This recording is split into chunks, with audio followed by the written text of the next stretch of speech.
All right, Shannon, fear is a thing we like to talk about on this show.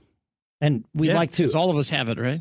Yeah, it's a natural thing, right? I mean, it protects us from being eaten by cats, right? That's right. I mean, it's there. It serves us well as long as it is serving us and not paralyzing us. Yeah, that's right. And like we always, there's a famous quote on this show, that from one of our earliest guests, Brian Friss from Digistor, where he commented about don't make fear-based decisions. And, we've really taken that to heart. But today, and Dave, you brought this to my attention, is a concept of using fear as a compass to point you in the right direction, which I think is really interesting. I love this. It was a Twitter thread that I came across, I don't know, a couple of weeks ago. And I just loved this idea. This was just a series of business advice. And the one of them was use fear as a compass. And, in every situation, our response is to imagine the worst case scenario. And so we have to reframe fear. And yeah, definitely. It's not about avoiding pain. It's about finding possibilities, right? And so, this woman, Sheila Gonzalez, on Twitter said, instead of dwelling in the pits of despair, understand that fear is a compass pointing you in the right direction. Whenever you face trepidation, and this is the part I love, don't ask, what if I fail? Ask, how can I find the potential?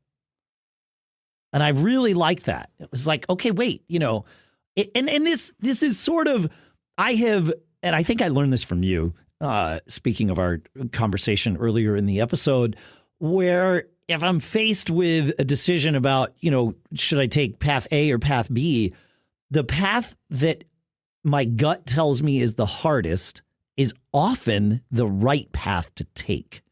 Right. It's like afraid. I always say, if you're afraid of it, that may be a sign that success lies in that direction. Success lies in that direction. Yeah, exactly. And that's exactly this, is that using fear as a compass. If you're afraid of it for whatever reason, because it's too hard, because it's something new. Right. Like, and I guess where I would dig into this is to figure out what my fear is based upon. Right. Like, is it because it's super dangerous and, if I leap off that cliff, I'm certain to die. Right. Like, OK, well, maybe there's a good reason for this fear. But sometimes it's just, well, it's fear of the unknown. OK, well, that's a legitimate fear. All fear is legitimate. The question is, do you know what it is? And then do you choose how to react to it? And so just taking a breath and saying, OK, well, what is it that is making me afraid, and acknowledging whatever that is, and then evaluating it from an objective standpoint. Like, okay, well, this isn't going to kill me. I'm afraid of it because it's new. I don't know. Sure. I'm not an expert at that. Okay, well, fine. Like, great. I remind myself of all the things I'm also not an expert at or wasn't and now have become, because I did it, and practice helps make perfect. Oh, my calculus teacher used to say perfect practice makes perfect. But sometimes it doesn't work that way. We like mistakes here. Yeah.